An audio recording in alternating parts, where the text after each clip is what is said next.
नमस्कार विद्यार्थी मित्र हो. आज आपण आंतरराष्ट्रीय राजकारणाची व्याप्ती पाहणार आहोत. आंतरराष्ट्रीय राजकारण म्हणजे काय हे पाहत असताना आपण आंतरराष्ट्रीय राजकारणाची राष्ट्रहित, संघर्ष व सत्ता ही 3 मूलभूत तत्वे आहेत असे पाहिले. त्यामध्ये राष्ट्रहित हे आंतरराष्ट्रीय राजकारणाचे ध्येय अथवा उद्दिष्ट आहे. तशीच ती आंतरराष्ट्रीय राजकारणाची प्रेरणाही आहे. संघर्ष ही आंतरराष्ट्रीय राजकारणाची अट आहे, तर सत्ता हे आंतरराष्ट्रीय राजकारणाचे साधन आहे. कोणत्याही विषयाचा अभ्यास करताना त्या विषयामध्ये कोणकोणत्या बाबींचा अभ्यास केला जातो ते पाहणे आवश्यक असते. त्यानुसार आंतरराष्ट्रीय राजकारणामध्ये कोणकोणत्या बाबींचा अभ्यास केला जातो हे पाहणे क्रमप्राप्त आहे. आंतरराष्ट्रीय राजकारणाची व्याप्ती म्हणजे या विषयात कोणकोणत्या बाबींचा अभ्यास केला जातो हे होय. एक शास्त्र म्हणून आंतरराष्ट्रीय राजकारण या विषयाचा उदय अलीकडील काळात झाला आहे. शिवाय आंतरराष्ट्रीय राजकारणाचे स्वरूप गतिशील बदलणारे आहे. त्यामुळे या विषयाच्या व्याप्तीबाबत सुस्पष्ट सर्वमान्य अशी कल्पना नाही. त्यामुळे विचारवंतांमध्ये आंतरराष्ट्रीय राजकारणाच्या व्याप्तीबाबत एकमत दिसून येत नाही. ग्रेसन किर्क, क्लाउस नोर, वुडवर्ड इत्यादी विचारवंतांनी या विषयाची व्याप्ती सांगितलेली आहे.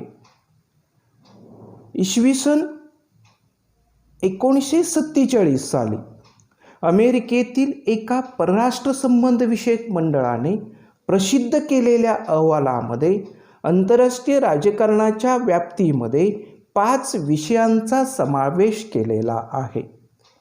त्यामध्ये एक आहे ते म्हणजे राज्य पद्धतीचे स्वरूप आणि कार्यवाही. दुसरं आहे राज्य सत्तेवर परिणाम करणारे घटक. तिसरं आहे प्रमुख राष्ट्रांचे परराष्ट्र धोरण व त्यांचे आंतरराष्ट्रीय राजकारणातील स्थान. चौथा आहे अलीकडील काळातील आंतरराष्ट्रीय संबंधांचा इतिहास. आणि 5वा आहे अधिक सुस्थिर जागतिक व्यवस्था उभारण्याचे प्रयत्न. याचबरोबर 1954 व्हिन्सेंट बेकर यांनी आंतरराष्ट्रीय राजकारणाच्या व्याप्तीबाबत केलेल्या सर्वेक्षणाच्या आधारे सादर केलेल्या अहवालामध्ये 7 विभाग देण्यात आले आहेत. त्यामध्ये एक आहे आंतरराष्ट्रीय राजकारणाचे स्वरूप आणि त्याची मूलतत्वे. दुसरा आहे आंतरराष्ट्रीय क्षेत्रातील राजकीय संघटना. तिसरा आहे राष्ट्रीय सत्तेचे घटक. चौथा आहे राष्ट्रीय सत्तेच्या संवर्धनासाठी वापरली जाणारी साधने. 5वा आहे राष्ट्रीय सत्तेवरील मर्यादा आणि तिचे नियंत्रण. 6वा आहे प्रमुख सत्तांचे परराष्ट्र धोरण. 7वा आहे आधुनिक काळातील आंतरराष्ट्रीय घडामोडींचा इतिहास. इत्यादी बाबींचा अभ्यास आंतरराष्ट्रीय राजकारण या विषयात केला जातो असे व्हिन्सेंट बेकर यांनी सांगितलेले आपल्याला पाहायला मिळते. राज्यव्यवस्थेमध्ये झालेले बदल, तंत्रज्ञानामध्ये झालेला क्रांतिकारी विकास, पाश्चात्य राष्ट्रांचा वाढता प्रभाव अशा कारणांमुळे दुसऱ्या महायुद्धानंतर आंतरराष्ट्रीय राजकारणाचे स्वरूप बदलले. आजही त्यात बदल होत आहेत. या विषयाच्या स्वरूपात झालेल्या बदलामुळे त्याच्या व्याप्तीतही बदल झाले आणि होत आहेत.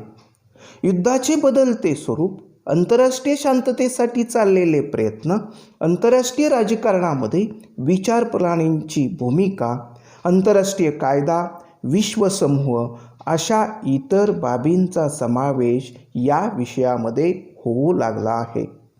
आंतरराष्ट्रीय राजकारणाच्या व्याप्तीमध्ये बदल होत असताना त्यातील अनेक मूलभूत तत्वे आणि मूलभूत घटक मात्र कायम राहिलेले आहेत. आंतरराष्ट्रीय राजकारणाची व्याप्ती पाहताना जुन्या आणि नव्या घटनांचा एकत्रितपणे विचार करणे आवश्यक आहे. त्यानुसार आंतरराष्ट्रीय राजकारणाची व्याप्ती आपल्याला पुढील प्रमाणे सांगता येईल.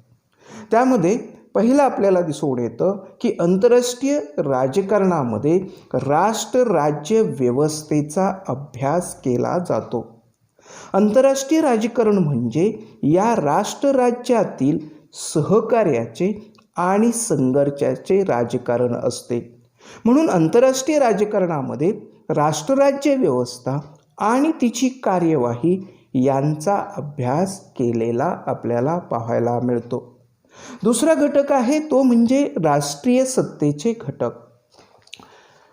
प्रत्येक राष्ट्राला प्राप्त होणाऱ्या सत्तेला काही घटक कारणीभूत असतात. त्यामध्ये प्रामुख्याने भौगोलिक घटक आहेत, लोकसंख्या, विज्ञान आणि तंत्रज्ञान, नेतृत्व, विचारधारा, राष्ट्रीय चारित्र्य, मनोधैर्य किंवा नीतिमत्ता इत्यादींचा समावेश होतो. या सर्व घटकांचा अभ्यास आंतरराष्ट्रीय राजकारणामध्ये केला जातो. तिसरा आहे प्रमुख राष्ट्रांचे परराष्ट्र धोरण. आंतरराष्ट्रीय राजकारण या विषयामध्ये प्रामुख्याने परराष्ट्र धोरणाचा अभ्यास केलेला आपल्याला दिसून येतो. परराष्ट्र धोरण हा आंतरराष्ट्रीय राजकारणाचा पाया आहे. प्रमुख राष्ट्रांचे परराष्ट्र धोरण आणि ते धोरण निश्चित करणारे जे निरनिराळे घटक आहेत यांचा समावेश आंतरराष्ट्रीय राजकारणाच्या अभ्यासामध्ये केलेला आपल्याला पाहायला मिळतो. चौथा घटक आहे तो म्हणजे या ठिकाणी राजनय. राजनय हे परराष्ट्र धोरणाचे उद्दिष्ट साध्य करण्याचे अत्यंत महत्त्वाचे साधन आहे. विचारविनिमय, तडजोड, हितसंबंधांची देवाणघेवाण, सांस्कृतिक देवाणघेवाण, मानवी आचरण, सत्ता संतुलन, सामाजिक सुरक्षा, निशस्त्रीकरण अशा विविध मार्गाने राज्यातील संघर्ष टाळण्याचा राजनयाचा प्रयत्न असतो. आणि त्या दृष्टिकोनातून राजनयाचे स्वरूप, राजनयज्ञाची कार्ये, राजनयाचे निरनिराळे प्रकार इत्यादींचा अभ्यास हा आंतरराष्ट्रीय राजकारणामध्ये केलेला आपल्याला पाहायला मिळतो. त्यानंतर आंतरराष्ट्रीय राजकारणामध्ये आंतरराष्ट्रीय संघटना असतील किंवा संस्था यांचाही अभ्यास या ठिकाणी केलेला आपल्याला दिसून येतो. राष्ट्रसंघ, संयुक्त राष्ट्रसंघ यासारख्या आंतरराष्ट्रीय संघटनांच्या उदयाने आंतरराष्ट्रीय राजकारणाच्या क्षेत्रात एका नव्या घटकाचा उदय झालेला आहे. आंतरराष्ट्रीय राजकारणाची एक नवे केंद्र त्यामुळे निर्माण झाले आहे.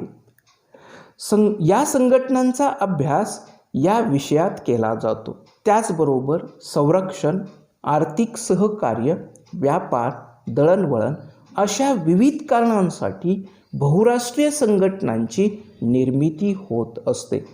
उदाहरणार्थ नाटो असेल, सेंटो असेल, वॉर्सा करार इत्यादी लष्करी करारातून निर्माण झालेल्या संघटना किंवा युरोपीय आर्थिक समूह, सार्क, ओपेक किंवा यासारख्या आर्थिक आणि इतर प्रकारचे सहकार्य निर्माण करण्यासाठी उदयाला आलेल्या संघटनांचा परिणाम आंतरराष्ट्रीय राजकारणावर होतो. म्हणून या ठिकाणी या संघटनांचा आणि संस्थांचा अभ्यास हा आंतरराष्ट्रीय राजकारणामध्ये केलेला आपल्याला पाहायला मिळतो. याबरोबरच आंतरराष्ट्रीय राजकारणामध्ये विचार प्रणालींचा अभ्यास केला जातो. आज साम्यवाद, भांडवलशाही, लोकशाही या प्रमुख विचार प्रणाली अस्तित्वात असून त्या परस्पर विरोधी आहेत. आंतरराष्ट्रीय राजकारणाच्या व्याप्तीत साम्राज्यवाद, वसाहतवाद, राष्ट्रवाद, नववसाहतवाद इत्यादींचाही समावेश होतो. त्याचबरोबर फॅशिझम, नाझिझम या विचार प्रणाली दुसरे महायुद्ध होण्यास कारणीभूत ठरल्या, त्यांचाही अभ्यास हा आंतरराष्ट्रीय राजकारणामध्ये केलेला आपल्याला पाहायला मिळतो. यानंतर राष्ट्रीय सत्तेवरील नियंत्रणे आणि मर्यादांचा अभ्यास सुद्धा आंतरराष्ट्रीय राजकारणामध्ये केलेला आपल्याला दिसतो. कोणत्याही राष्ट्राची सत्ता ही अमर्याद नसते. राष्ट्रीय सत्तेचे मर्यादा असतात. तसेच राष्ट्रातील संघर्ष टाळून आंतरराष्ट्रीय प्रश्न शांततामय मार्गाने सोडवण्यासाठी काही साधनेही निर्माण केलेली आपल्याला पाहायला मिळतात. राष्ट्रीय सत्तेवरील ती नियंत्रणे आहेत. त्यामध्ये सत्ता संतुलन, सामूहिक सुरक्षितता, आंतरराष्ट्रीय कायदा यांचा समावेश होतो. याही घटकांचा अभ्यास आंतरराष्ट्रीय राजकारणामध्ये केलेला आपल्याला पाहायला मिळतो. याचबरोबर शांततेसाठी केले जाणारे जे प्रयत्न आहेत त्याचाही अभ्यास आंतरराष्ट्रीय राजकारणामध्ये केलेला आपल्याला दिसतो. राष्ट्रीय सत्तेवर नियंत्रण ठेवण्याचे जे विविध मार्ग आहेत, आंतरराष्ट्रीय संघटना असेल, शस्त्रास्त्र नियंत्रण आणि निशस्त्रीकरण अशा विविध साधनांच्याद्वारे आंतरराष्ट्रीय शांतता प्रस्थापित करण्याचे प्रयत्न सुरू आहेत. या विषयामध्ये याचाही अभ्यास केला जातो. याचबरोबर आंतरराष्ट्रीय राजकारणामध्ये विश्वसमूह याचा अभ्यास केला जातो. आज राष्ट्रांमध्ये एवढे जवळचे संबंध निर्माण झाले आहेत की त्यामुळे केवळ आपल्या राष्ट्रापुरता विचार करणे कोणत्याही राष्ट्राला परवडण्यासारखे नाही. सर्व मानवजातीसमोर निर्माण झालेल्या प्रश्नांचा विचार करण्याची गरज आज निर्माण झाली आहे. त्या अनुषंगाने विश्वसमूह, विश्वराज्य अशा प्रकारच्या कल्पना आता मांडल्या जात आहेत. त्यांचाही अभ्यास आंतरराष्ट्रीय राजकारणामध्ये केलेला आपल्याला दिसून येतो. अशा पद्धतीने आंतरराष्ट्रीय राजकारणामध्ये या निरनिराळ्या विषयांचा अभ्यास केलेला आपल्याला या ठिकाणी पाहायला मिळतो. धन्यवाद.